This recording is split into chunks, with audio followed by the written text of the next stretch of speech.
ولا يعذب عن علمه مثقال ذرة في الأرض ولا في السماء الرحمن على العرش استوى. وعلى آله وصحبه ومن تبعه بإحسان إلى يوم الدين. عباد الله، يقول مولى في محكم التنزيل: يا أيها الذين آمنوا اتقوا الله وقولوا قولا سديدا يصلح لكم أعمالكم ويغفر لكم ذنوبكم ومن يطع الله ورسوله فقد فاز فوزا عظيما. ويقول أيضا: يا أيها الناس اتقوا ربكم الذي خلقكم من نفس واحدة وخلق منها زوجها وبث منهما رجالا كثيرا ونساء واتقوا الله الذي تساءلون به والأرحام إن الله كان عليكم رقيبا. ويقول أيضا سبحانه وتعالى بعد أعوذ بالله من الشيطان الرجيم: واعلموا أنما أموالكم وأولادكم فتنة وأن الله عنده أجر عظيم. ويقول أيضا: إنما أموالكم وأولادكم فتنة والله عنده أجر عظيم.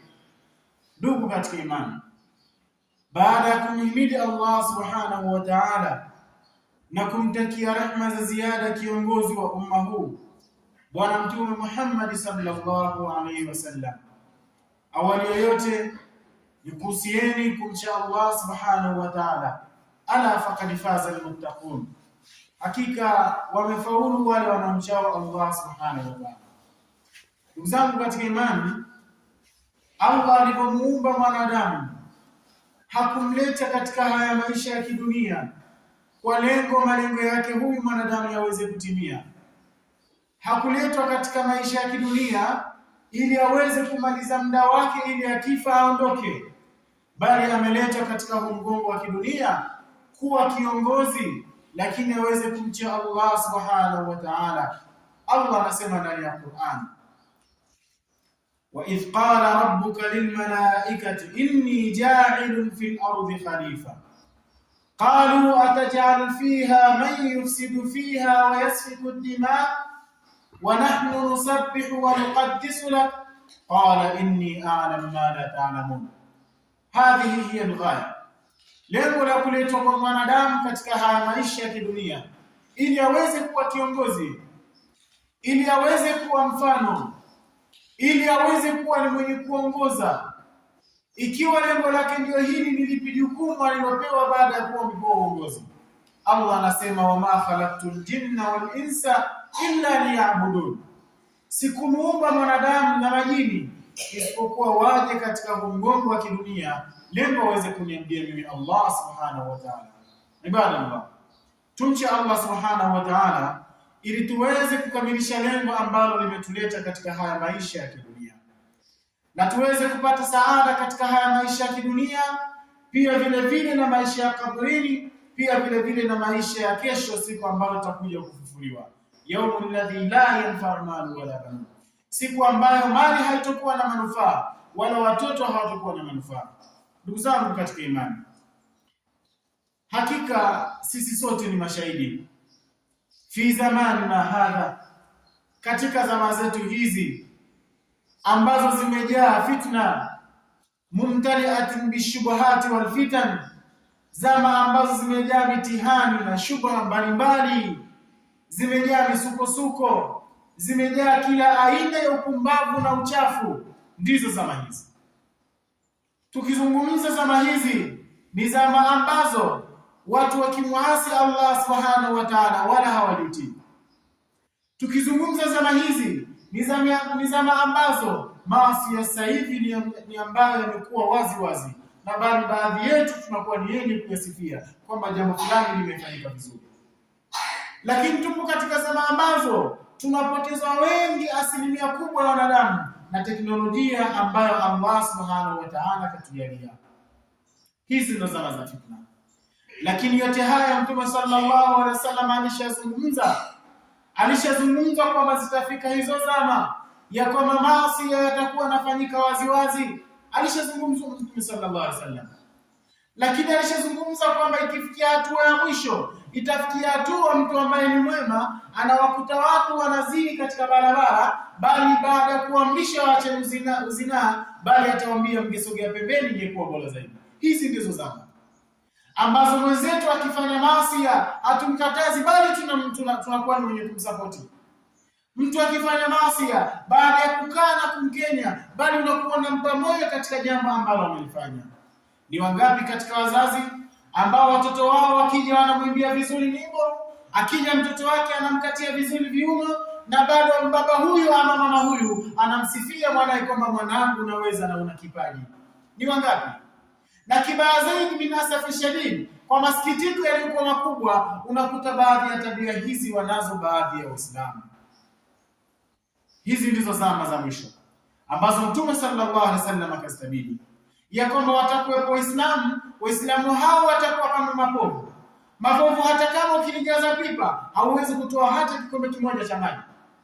Ndio Waislamu siku hizi. Ni kwa nini tunaitwa kwa sifa hizo? Bimaana Uislamu wetu na athari zetu sio vile walivyokuwa masahaba ridwanullahi ta'ala alayhi. Ni yapi maksudio yangu?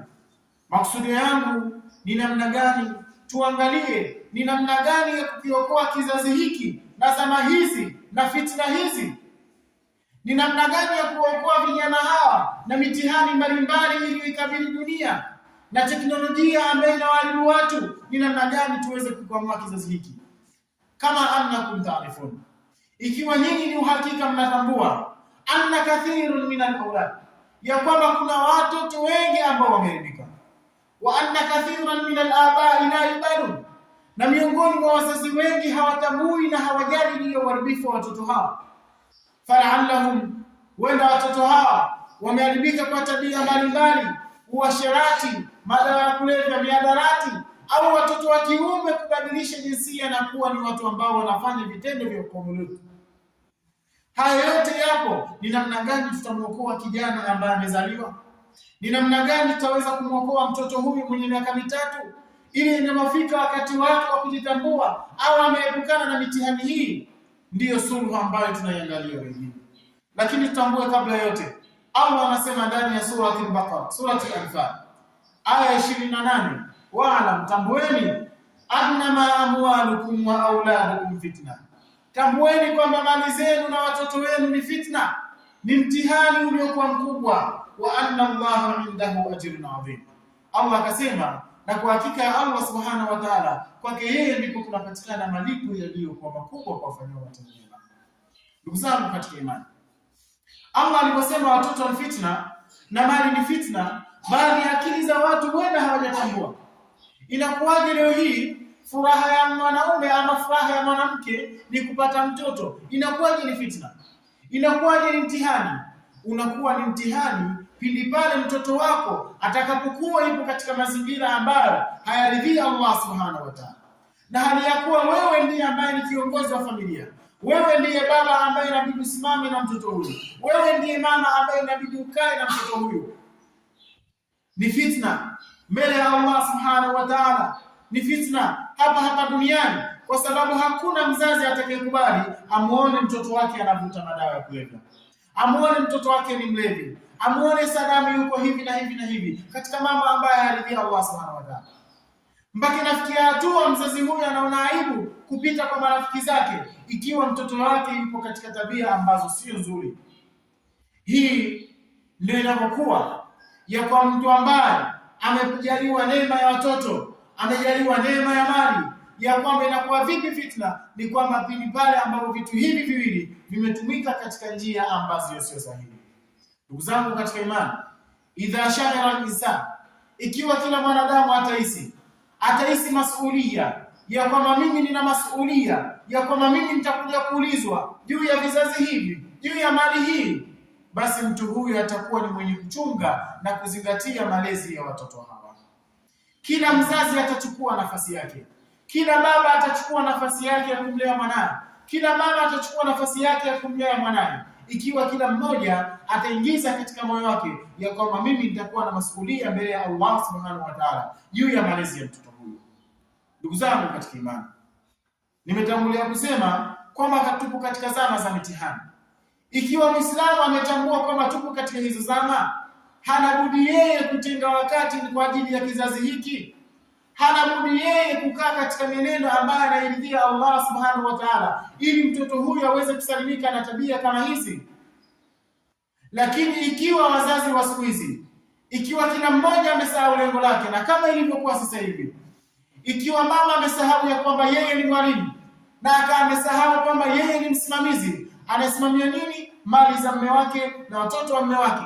Ikiwa ndio mama wa siku hizi ambao wao wanataka kwamba na sisi leo hii tuwe masokoni tunafanya biashara, watoto wanalelewa shuleni, ni lazima watoto hawa waweze kuelimika. Ikiwa tupo katika zama ambazo baba anatoka saa 12 anarudi saa 4 usiku, hana muda wa kukaa na mtoto wake, hana muda wa kukaa na mke wake, hana muda wa kuishi na kuwasikiliza watoto wake, ni lazima watoto hawa waweze kuelimika. Kwa suluhu ya kwanza ni kila mmoja kati ya wazazi wawili kuchukua nafasi zao katika malezi ya familia na watoto. Ikiwa mama atasimama kwa upande wake kama mwalimu, akawa hajajipendezesha katika masuala ya kutaka dunia, akakaa na familia yake na si kutoka nje na kukaa na kwa ajili ya kumwelimisha mtoto, basi mtoto huyu atakuwa ni mwenye kunyoka katika misingi ambayo anairidhia Allah subhanahu wa ta'ala. Ndugu zangu katika imani, mithali ambazo ziko wazi, tunaona matukio mbalimbali yanatokea. Tunasikia kwamba sehemu fulani mtu kambaka mwanae, tunasikia sehemu fulani kwamba kijana fulani anajihusisha na biashara za ushoga. Ni yote hanasababisha na nini? Si kwamba wao wameamua katika nafsi zao, bali akili yao kwa sababu ilikuwa ni ndogo, walikosa mtu ambaye ataiongoza akili kuwaonesha njia iliyokuwa njema ni hii na njia ambayo ni mbaya ni hii. Ndio maana unakuta wamechukua maamuzi ya kuingia katika vikundi ambavyo havifai. Tunapokuwa tunasikia kwamba kuna kijana fulani yeye sasa hivi amepindukia katika wizi, bali amekosokoswa na kuiba, huyu mtoto si kwamba ametaka yeye mwenyewe, bali wazazi wake ndio wamemtengenezea njia za kuwa katika tabia hizo. Tunaposikia kwamba kijana wa Kiislamu ambaye alikuwa akisoma madrasa toka utotoni, kwamba kijana huyu sasa hivi ni mlevi wa kupindukia, ni mlevi ambaye anaokotwa na kurudishwa kwao, anafanya vitendo mbalimbali vya kilevi, basi tambua kwamba mzazi anahusika katika ulevi wa mtoto huyu. Ni kwa nini baba hajachukua nafasi yake katika malezi ya familia? Mama ametaka kwenda sokoni kufanya biashara, mama amemlazimisha mume ya kwamba nifungulie duka na mimi nifanye biashara. Ikiwa ndio hivyo, manake baba anatoka saa 12, mama anatoka saa 1, wanarudi wote saa 2, watoto wametoka kucheza, wanarudi wamekuta chakula, wamekula, wamelala. Ni lini wewe mzazi utakaa na mwanao kwa ajili ya kumfundisha? Ni lini wewe mzazi utakaa na mwanao kumtambua tabia zake? Ni lini wewe baba utakaa na mwanao kujua ni watu gani wanamshambulia kwa tabia mbaya? Ni lini wewe mama utakaa na kujua jamii inamkabili vipi mwanao? Utatambua lini ikiwa wewe uko busy na biashara? Ikiwa wewe uko busy na kutafuta maisha? Ndugu zangu katika imani, wa'lamu anna rizqa Allah maktuba. Tambueni kwamba riziki ya Allah imeandikwa. Na siku hizi kinachotuhangaisha ni riziki kutoka kwa Allah subhanahu wa ta'ala.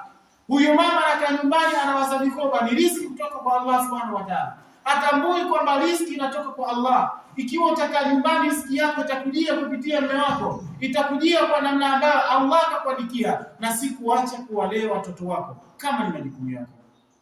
Allah anasema ndani ya Qur'an, thumma la tusalunna yawma idhin 'anil na'im. Siku ya kiyama mtakuja kuulizwa juu ya neema ambazo mmejaliwa. Wa min ni'matillah, na miongoni mwa neema za Allah subhanahu wa ta'ala ni watoto, kwa sababu Allah anasema yahabu liman yashau inatha, yahabu liman yashau dhukura, yahabu liman yashau inatha. Anampa mtakaye kijana wa kiume na anampa mtakaye kijana wa kike. Si mapenzi wala nguvu za mtu, bali ni zawadi kutoka kwa Allah. Ikiwa ni zawadi kutoka kwa Allah, ni neema. Usitegelee kwa sababu wewe una watoto wengi. Jiulize siku ya kiyama ukija kufufuliwa, unaulizwa juu ya huyu Sadamu, ulimlea vipi? Utamjibu nini Allah? Utamlea vipi Utamjibu nini Allah subhanahu wa ta'ala anapokusimamisha na mtoto wako yuko hapa anasema ya Rabbi, hakika baba yangu mama yangu hakunielekeza katika mienendo iliyo sahihi, ndio maana leo hii nimefufuliwa. Aliyakuwa mimi duniani nilikuwa mlevi, duniani nilikuwa nafanya vitendo fulani, duniani nilikuwa ni mtu ambaye anatumia mihadarati. Anasimama mbele ya Allah, anakushtakia wewe mbele ya Allah, na wewe utamjibu nini Allah subhanahu wa ta'ala? Bali utajibu kwamba ilinishughulisha dunia, ilinishughulisha kutafuta riziki, ilinishughulisha kutafuta kadha wa kadha wa kadha, ili watoto waweze kukaa katika maisha mazuri. Ni malezi gani tunajenga kwa vizazi wetu? Je, ni namna gani tutaokoa vizazi hivi? Ni wazazi kuchukua nafasi zao za malezi katika familia zao. Wa amma amru thani, jambo la pili ama suluhu ya pili ambayo itapelekea watoto hawa vizazi hivi kunyoka katika mistari, muraqabatin bi ta'atillah, ni kushikamana na toa ya Allah. Muraqabatin billah, ni kushikamana na Allah subhanahu wa ta'ala. Tuulizane sasa hivi, kila mmoja ajiulize katika nafsi yake, katika familia yangu ama katika nyumba yangu ni mara ngapi nasoma kitabu cha Allah? Lakini ni mara ngapi inazimwa TV ama inawashwa TV kwa ajili ya matamthilia? Ni muda gani ambao unatumia wewe na watoto wako kuangalia matamthilia? Lakini wakati gani ambao ulishakaa na kumuuliza mtoto wako anasoma wapi, sura gani na sura gani? Ni wangapi katika sisi? Ni wangapi katika wazazi ambao anaweza akajiuliza kwamba mimi katika familia yangu nimeweka kalenda ama nimeweka ratiba ya kusoma Qur'ani na kukumbushana kwa ajili ya Allah subhanahu wa ta'ala? Ni wangapi? Bali utakuta tumemsahau Allah subhanahu wa ta'ala katika nyumba zetu, tumemsahau Allah subhanahu wa ta'ala katika makazi yetu, na mbadala wake tumekaribisha shetani. Tusiishie tu kwamba tumekuja kuswali jamaa swala tano. Jiulize katika familia yako umetengeneza athari gani ya kumjua Allah? Bali utakuta mtoto akitoka shule mama anakazana naye ili amfanyie homework. Ni mara ngapi wewe mzazi kama mama umekaa na mtoto wako kumuuliza juu ya maendeleo yake ya madrasa? Ni mara ngapi wewe umekaa kama wewe unaijua dini ya Allah subhanahu wa ta'ala, umekaa na umuita mwanao kama njoo nikufundishe Qur'an? Ni mara ngapi wewe mzazi? Na kama haujui hata kusoma hiyo Qur'an, ni mara ngapi umehimiza mtoto wako kusoma madrasa? Ni mara ngapi? Utakuta kwamba sasa hivi kilichotawala ni ulimwengu wa teknolojia, ambao katika nyumbani ikiwa ni muda wa kupumzika tunaangalia tamthilia, ikiwa tumemaliza tunalala, tukiamka asubuhi kila mmoja anaingia katika sehemu yake. Mtoto anaenda shule, baba anaenda kazini, mama anaenda sokoni, akitoka sokoni anaenda kazini. Mtoto anaenda shuleni, hautambui anayemlea ni nani, hautambui anakutana na aina ngapi ya akili, au kutambui kwamba ni mwalimu gani ambaye ni sahihi kwake, ni mwalimu gani ambaye si sahihi kwake. Na ndio maana unakuta watoto wengi wana mifumo tofauti na wewe ulivyo, ni kwa sababu haujapata muda wa kuelekeza mifumo yako. Jamii imechukua nafasi ya kuelekeza mifumo yake. Ikiwa hatujamkaribisha Allah subhanahu wa ta'ala katika nyumba zetu, hatujasoma Qur'an, hatujakumbushana kuhusiana na tauhidi ya Allah subhanahu wa ta'ala katika nyumba zetu, basi tusitegemee kupata vizazi vilivyokuwa vyema. Tutegemee kwamba tutakuja kuulizwa mbele ya Allah subhanahu wa ta'ala. Wa amma amru thalith, jambo la tatu na la mwisho ni dharau ambazo tumeweka kwa Allah subhanahu wa ta'ala. Ndugu zangu katika imani, huenda ukajiuliza vipi Waislamu tumeweka dharau kwa Allah subhanahu wa ta'ala? Ni wangapi katika sisi tumedharau juu ya mifumo ya Allah subhanahu wa ta'ala, lakini tukairuhusu mifumo ya watu wengine itutawale katika maisha yetu? Ndugu zangu katika imani, wote ni mashahidi, lakini alhamdulillah jambo hili limeisha. Kipindi cha nyuma mtoto alikuwa anaenda shuleni mpaka saa 12. Alhamdulillah sasa hivi jambo hili au kilio chetu kimesikika. Lakini haya mambo yote yamesababishwa na kina nani? Mpaka inafikia hatua hiyo, manake wazazi walikaa wakakubaliana na walimu kwamba miongoni mwa njia ambazo zitawasaidia watoto hawa kufaulu katika masomo yao ni kuongezea muda wa kusoma. Na katika hawa wazazi unakuta waliotoa hizo, yupo Abdul Hamid, yupo Muislamu fulani amesema hivyo kusupport jambo hilo, lakini akawa amesahau kwamba kuna muda ambao inabidi upatikane ili mtoto aweze kumsoma Allah subhanahu wa ta'ala. Ni mambo gani yanayopelekea mpaka tunafikia huko Uislamu? Ni dharau kwa Allah subhanahu wa ta'ala, kwa sababu watu wengi tunaamini kwamba ikiwa nitamsomesha mwanangu dini ya Allah hamna lolote atakalolipata katika maisha ya dunia, bali ni udhalili tu, kwamba hamna faida ya kusoma dini ya Allah subhanahu wa ta'ala. Bi maana ni dharau Allah subhanahu wa ta'ala.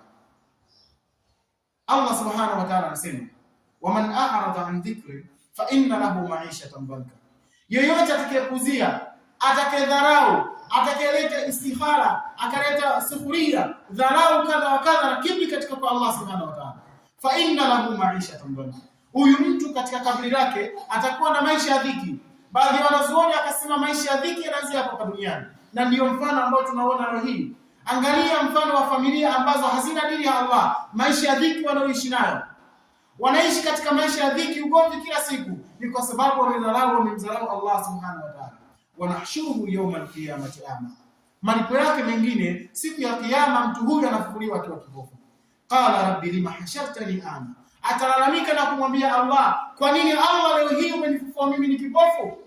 Qala kadhalika atatika ayatuna, hakika wewe uliletewa aya zetu, fanasitaha, ukazisahau, wakadhalika al-yawma tunsa, ulivoleta dharau katika alama zetu, ukaleta dharau katika sisi, ukaleta dharau katika aya zetu na dalili zetu na dini yetu, wakadhalika al-yawma tunsa, leo hii tunakulipa malipo ya mfano ulivoleta dharau katika haya maisha ya dunia.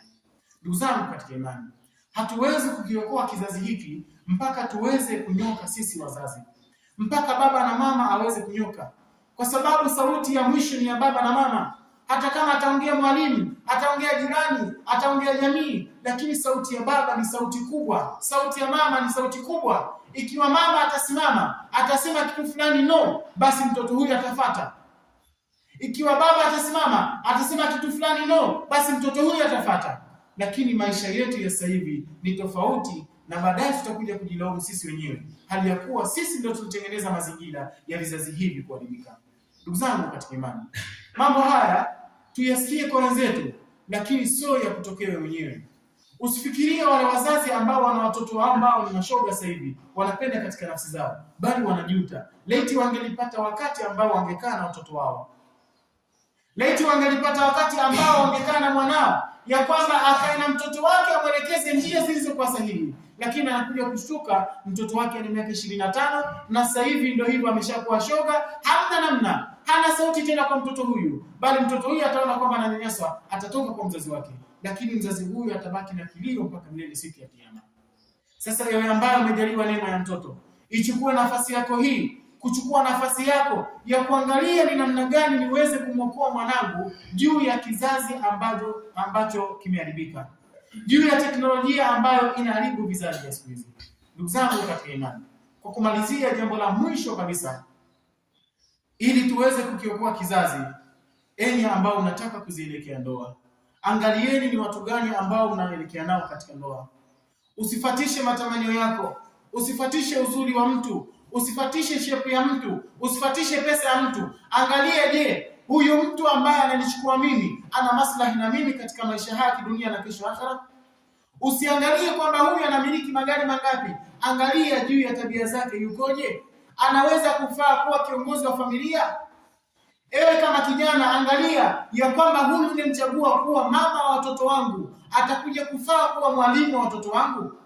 Lakini ikiwa tutaangalia mapenzi yetu, tumemwangalia mwanamke mweupe, tumemwangalia mwenye shepu yake, tumemwangalia mrefu, basi tutambue ni miongoni mwa sababu ambazo zinapelekea vizazi hivi kuharibika, kwa sababu hatujaangalia tabia za mtu na madhara yake. Tumekuwa ni watu ambao tumefuata tabia za kibinadamu ambazo tunazitaka katika nafsi zetu.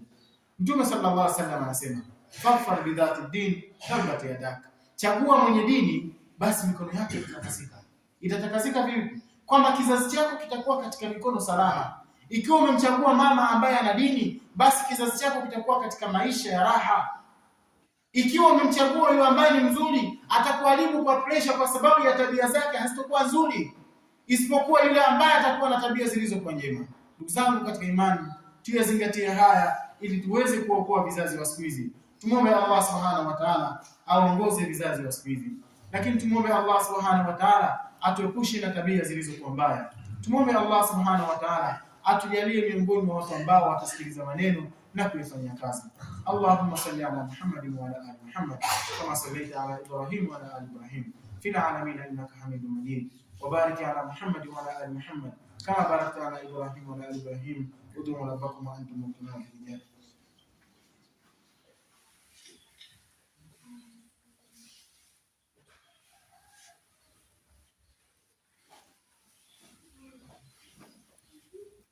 الحمد لله وحده والصلاة والسلام على من لا نبي بعده Muhammad sallallahu alayhi wasallam wa ala alihi wa sahbihi wa man tabi'ahu bi ihsan ila yawmiddin.